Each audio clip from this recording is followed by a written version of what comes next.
Hello, my name is Michele Laine and I'm here today to talk about The Golden Compass, which is a movie of the book The Northern Lights. We're very happy to be here at Fact or Faction, and this is the first in the series, and we're here at the Shire of Capel, and welcome. I hope you're sitting comfortably. I'm going to be talking about my involvement as a flying witch in The Golden Compass, and there will be an opportunity to ask questions at the end of the talk, so please make sure that you write your questions in, and we'll be picking some questions to elaborate on as we go through, if I don't answer your question on the way through. So this is all about the wonderful world of stunts, but specifically about a movie called The Golden Compass. Now, we have Daniel Craig in the movie. We also had Nicole Kidman. We also had the wonderful Dakota Blue, who some of you might have noticed in recently in Beecham House. It was actually on television last night. She's now a grown lady. And of course, the wonderful Serafina Pacala, played by Ava Green, who is the flying witch who I was lucky enough to double in the movie. You can see here that little Lyra is actually on the back of a huge polar bear, which is all CGI, computer-generated imagery, and she rides him along the way, and they have many adventures together.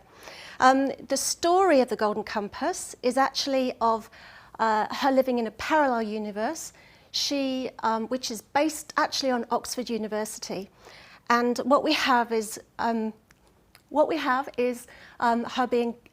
friends being kidnapped from her actual world. So she goes on a huge adventure, encounters all kinds of things, including giant polar bears, to try and rescue her friend back to the real world. And so the adventure begins.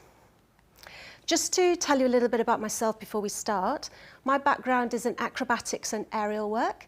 I have actually been lucky enough to perform all over the world and to do things like the Guinness Book of Records, to work in Olympic ceremonies, to be on television, but most notably and relevant to today, I've been very fortunate to appear in 3 movies.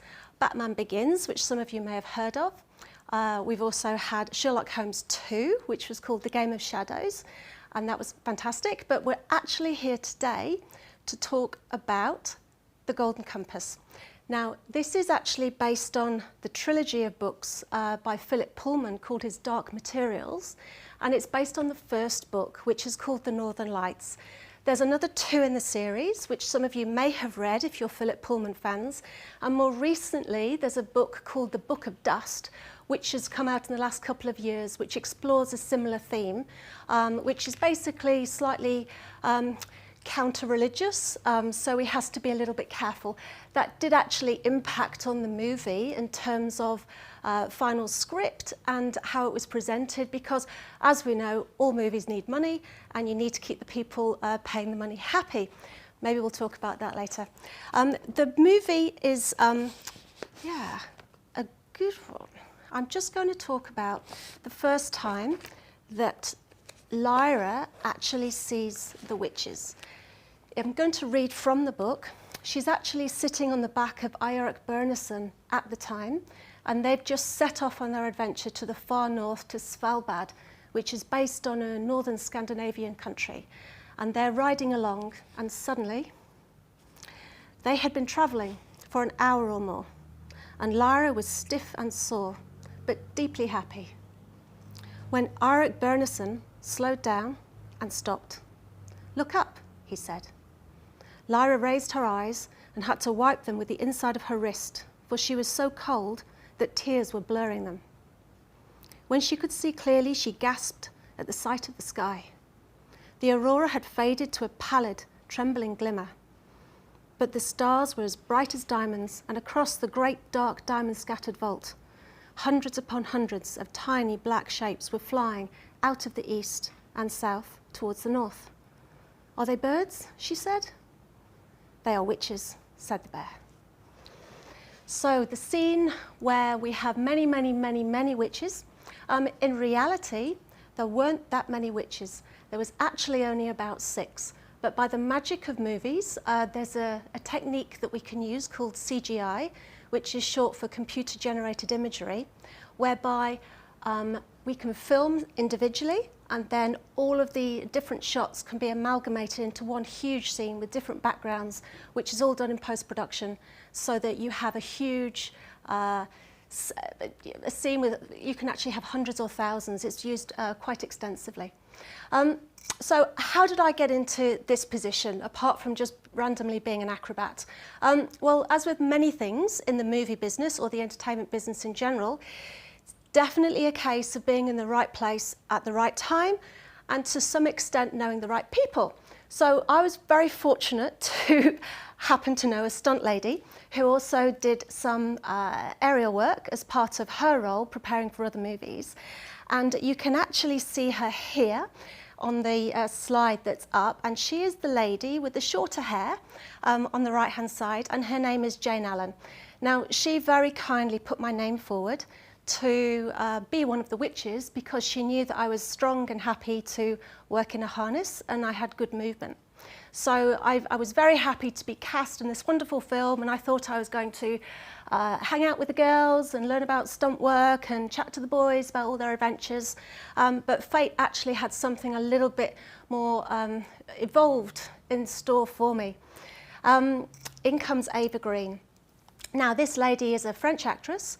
She is first came to fame properly actually starring opposite Daniel Craig in Casino Royale, which is actually the remake of Casino Royale, not the Sean Connery original. So she played a character called Vesper Lind, and she played opposite Daniel Craig in that movie, and then she got paired again with him for The Golden Compass. So you can see here we actually have her cast as Serafina Pakala, who is queen of the witches of Lake Ayanara, which is a whole tribe of witches, and she was their glorious leader. And I was one of her followers, as it happened. So, how do you go from being a stunt artist, or a specialist stunt artist in my case, because I didn't actually have stunt training at that time, I had specialist training in aerial, so I wasn't actually on the stunt register when I got this job, but what they look for if you're going to be a flying stunt double is that you look similar. Now, this slide actually shows me grinning rather heavily, because I was very happy to be cast as a flying stunt double, to be quite honest. Yeah, we didn't actually look that similar in this shot, but once you put on the dress, and once you put on the wig, and once you move around, and once you get all the props in place, then all of the production staff, which is always what we depend on, including here today, thank you very much, Lomax Media, is there to support you and to make it look as good as it can be. A little story, I was flying and doing some prep work in rehearsal. I did not know that they were actually looking at me with a view to bumping me up to flying stunt double, and I was actually told to cover my arms at that time, because apparently my arms are slightly too muscular to be compared with the French actress. So I did actually learn something that day, but it was very discreet from one of the stunt coordinators who had my back. So I quickly put on a jacket, and lo and behold, I got bumped up to stunt double, which I was very happy about. Okay, we're now actually going to play a movie which shows you a little bit more about what I was doing and about the witches in general.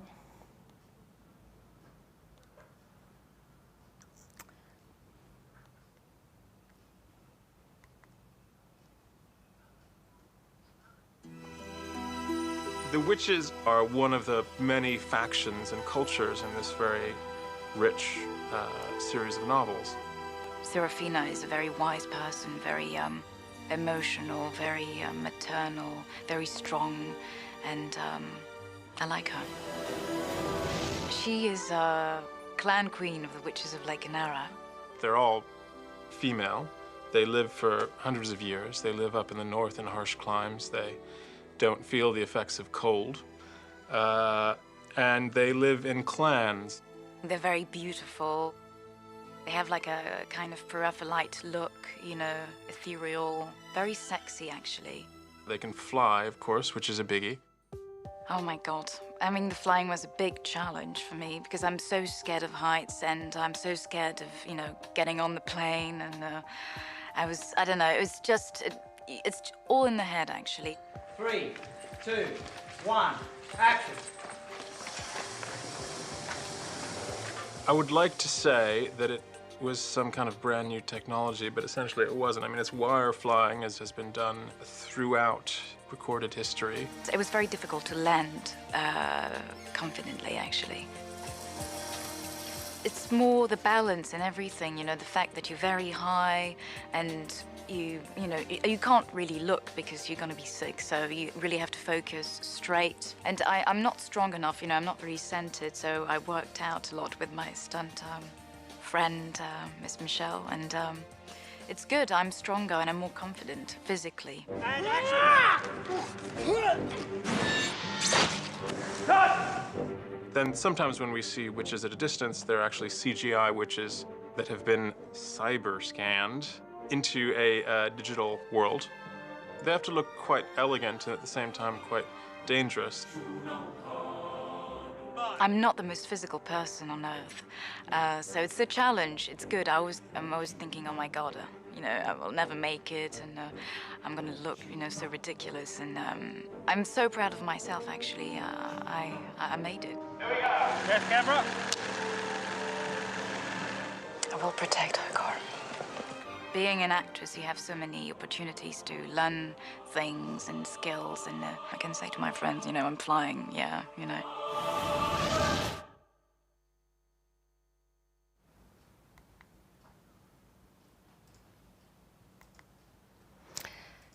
I hope you enjoyed that. I know that I certainly enjoyed every part I had in making it. I was there in the red jumper in case you didn't see me. So what does it mean to be Ava? I was basically her conduit into everything technical. Being an actress, Ava tended to think, speak, feel and move in terms of emotions. So my main job was actually to translate the story in terms of where she wanted to go emotionally with movement so that she felt comfortable with her physical path through the movie. As a stunt girl, which is what I was then, it's actually very interesting because you do spend a lot of time sat still, waiting for the director to say, yes, let's go. I likened it to being a colour on a palette, on an artist's palette, those of you listening that are from a visual arts background. So if I was red, I had to wait until the artist decided he needed a tiny bit of red, and then I would step forward and be that tiny bit of red, and he would mix it up and create his whole picture illusion out of all these different ingredients that he had on hand. So lots of pressure on a director. You have to trust in their vision, you have to believe in them, and you have to be absolutely ready to go whenever you're called upon. And the same goes for working with Ava. She was an absolute delight to work with. She had the most phenomenal English accent, and she was very, very lovely, and was very pleased when she found out where she could buy good French cheese in London. I remember very distinctly about her. So yeah, very French. So what was it like? The first thing that we needed to do was to work. We needed to rehearse. Before I ever got to work with Ava Green, I actually spent a long time in the studio with the show riggers. These are specific technical film riggers whose job is to make sure that everything goes the right way, everything looks exactly like it should. So a director will describe to them how he wants a shot to look, where we need to move through, how quickly it needs to be, what's in the background, what's the movement, how you need to move the weight around during the shot. And they will work to make that happen, and they will work to make how that works invisible, so that the final product just comes across. A huge respect for these chaps. Their work is absolutely amazing. So for the rehearsal days, we're actually on set. Now this was all filmed at Shepperton Studios, where James Bond is also filmed, near London in the UK. We had 12-hour rehearsal days, which meant that you were on set for most of your life, because being London, it was an hour's drive to anywhere, and you also have to eat and sleep and do your laundry. So yeah, long days, actually 2 months worth of rehearsals before we even started filming to get these shots in the bag, to work out how we were going to piece them together, and then also to work with Ava so that she felt comfortable physically, so that she was comfortable in the harness, and so that she knew where she was going to go and she could actually focus on acting rather than the physical stuff, which was then kind of automatic in her body. So lots of devising and test shots until we were ready to Ava to step in, and then before we were ready to film after that. I do actually have a couple of souvenirs from the movie set. I'm going to drop down and pick one up for you. The first one is safety and protection. You may not realise this, but there's a lot goes on a movie set. A lot of the shots were actually filmed in the snow. So one of my little souvenirs is actually a face mask, which is disposable. So you don't take anything from a movie set, but you do take things that are disposable. So this is an actual face mask that was used to protect from breathing in the dust, which was pretending to be snow during a snow scene that you'll actually see later on. I'm also going to show you what an actual harness looks like. So in this shot here, you can see that I'm wearing a flesh-coloured harness so that it wouldn't show under this gorgeous purple dress that Ava's in, obviously getting ready for a shot.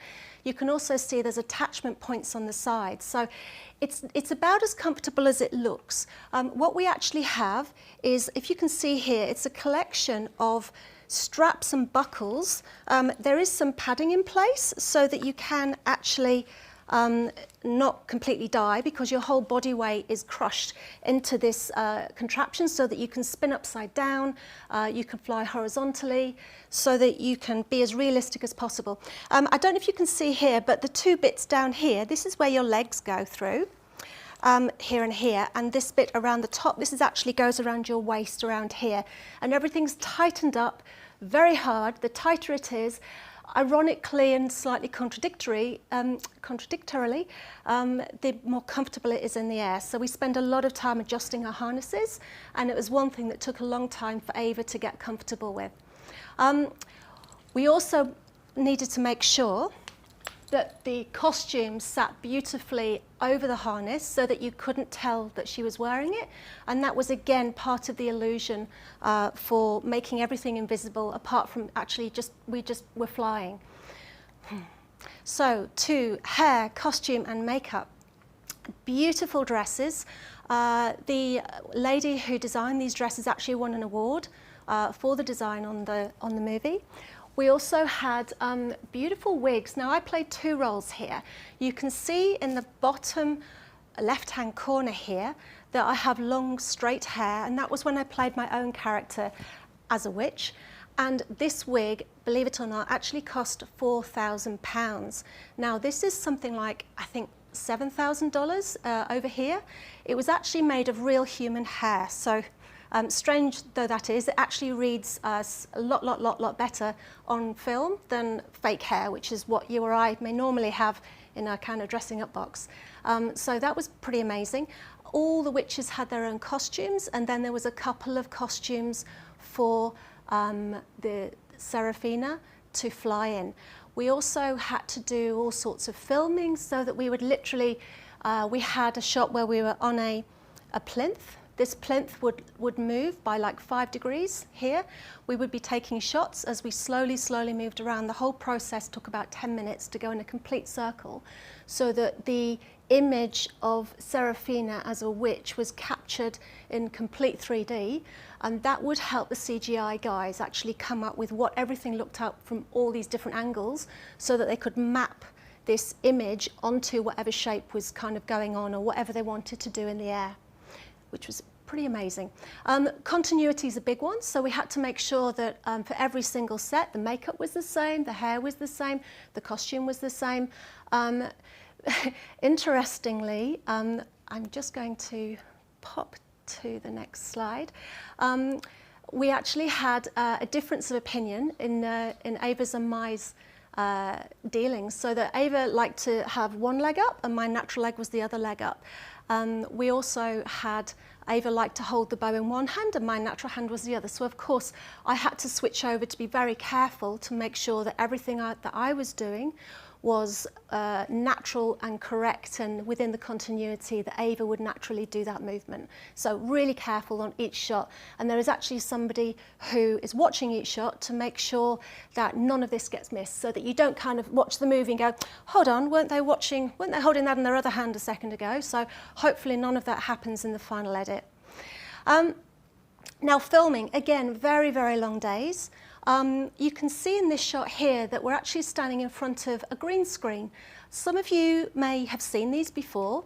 There's actually blue screen and green screen, and if you haven't heard of this before, we actually use the screen so that we can change the background to whatever it is. Those of you that have been forced onto Zoom in the past few months may have experimented with this if you don't have a high-spec computer. I know that I have at home, so that you can put whatever background you like on it. So it's become very accessible. But 14 years ago when this movie was made, it was actually a lot more new, so it was fascinating to find out about it firsthand in the world of movies. So the reason we'd use green screen is to map onto a nighttime scene, and the reason that we would actually use a blue screen as a background would be to map on to a daytime scene. So that's how that one worked. So yeah, with lots of movement, lots of choreography, talking about the feeling of a movement so that Ava would understand how to move through a scene. So I might say to her, okay, as you're taking off, just think about raising your chest to the angels in the heavens.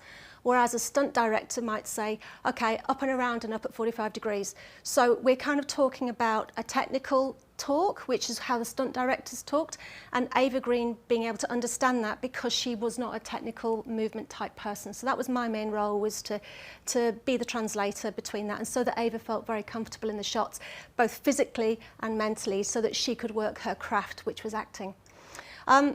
That's the stunt world. Okay, I'm very happy that in my stunt world, I also work with some chaps. Here you see a Tartar guard. Now these chaps are kind of very insistent on killing everybody to take over the world. We actually have, my friend here called Bill Mead was a friend on set, so we actually managed to, I learnt a lot about stunts from having him share his extensive experience with me, which was amazing. And he ended up being one of many, many, many Tartars guards in the battle scene. Now, in the movie, the shot is that Ava Green, as Serafina, is actually flying over the top of a battle, and we have a bird's eye view of that battle scene with over 100 fighters on the ground, all doing different choreographed movements, again and again and again with each take. So Serafina had two options. The first was to literally run straight through the whole battle scene so that people would get out of her way as she went through, and that was one shot that was filmed bird's eye. The other one, which you can see in this image, is actually from above, and she was flown over as if she was flying. Now I had the good fortune to be the bird's eye so that I could have a bow slightly in the shot when this shot was flown over during a few takes, and just to see the amount of action underneath and sweat going on, and that you could literally feel the heat rising up off that battle scene, which was in an enormous studio at Shepperton. Just flying over that, I have to confess, I did have goosebumps a couple of times, just to be in that position of seeing exactly live what everybody else would then see on camera later on. It was quite something. Other special moments in my experience at the Golden Compass, we actually had a fantastic investor visit, and there's a video on YouTube that I'm afraid we can't bring to you today, but it's where investors come in and they actually get to have a go of flying with in the harness, but just around and around in a circle. So people actually got to pay a few £100s, they invested in the movie, they got to visit the set. It's all part of how you raise funds to put a movie on. So we put on a little demonstration to enable that, and yeah, it was quite hilarious just getting normal people into these harnesses, and everybody did a fantastic job. Didn't quite look like a flying witch, but they did a fantastic job whizzing around. Philip Pullman, of course, was amazing to have met him on site. He was very thoughtful, very considered, and just took a great interest in everything that was going on the set. Daniel Craig, quite amazing. I remember spending a whole day in my dressing room waiting to be called to set, being the colour red, but not quite, not quite needed that day. And I did actually have Daniel Craig walk past my dressing room. The energy did kind of come in through the door, which was quite amazing. I was not fortunate enough to have any scenes with Daniel, but that was okay. I also had an experience with who I thought was Nicole Kidman. It was actually Nicole Kidman's double. I also passed her in a corridor, and my goodness, her double is tall. One of the things about being a double is you have to be the same height as the person you're doubling for, because that's very hard to fake in post-production. So yeah, Nicole Kidman is absurdly tall, very, very thin, and absolutely stunning, or at least her double was, which was the woman that I actually walked past in the corridor. Dakota Blue Fanning, absolutely amazing. She's the little girl that played Lyra Bevilacqua. You've also seen her last night, potentially, if you watched the programme. And she was stunning. She never ever missed a line. She was amazing the whole way through and just totally believable. So great to work with her. Absolutely. So each experience, especially performance, probably has an apex. So for me, the apex of working for 4 months on the Golden Compass was definitely filming the trailer shot. So this was a shot where Ava Green, Serafina, fell back out of a giant airship that was piloted by Lee Scoresby, who was actually played by Sam Elliott in the movie, another amazing guy who we've all seen in various things. The Ranch on television over here, I think he's been on. He didn't make it to the poster, but phenomenal working with him. Serafina falls out of the spaceship that she is having a conversation with him on, does a couple of somersaults and kind of swoops up and over. And this shot was actually ended up being used as the trailer for the whole movie. Now, a couple of things about this. One is that we couldn't do it very many times. There was a whole heap of people on set. We had a 2.5 somersault swoop up with a slight turn, which was all done incrementally. I had to hold the bow in my other hand, and I had to move my other knee up so that I was matching Serafina for continuity. So that was pretty special. Because the shot ended up being so fast, it was 2 somersaults, a swoop and a turn out of shot, past camera. Now, because the shot past camera was so quickly done, what usually happens is that the face of the person doubling would literally be changed in each shot going through so that it completely matched the person that you're doubling for. Because this shot actually went through camera so quickly, they didn't need to change the shot. So it's actually me that you're looking at in that trailer, but it's so quick that it looks like the double. It looks like Serafina, which is amazing. And I think that the next slide we have is actually of the trailer itself. So you can see some of this in action.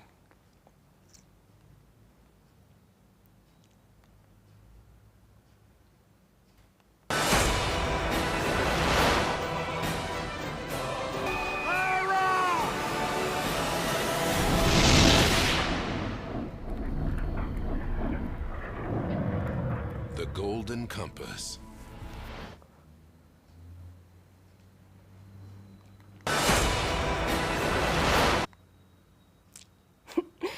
So I was there as my own character and also as Ava Green, which was lovely.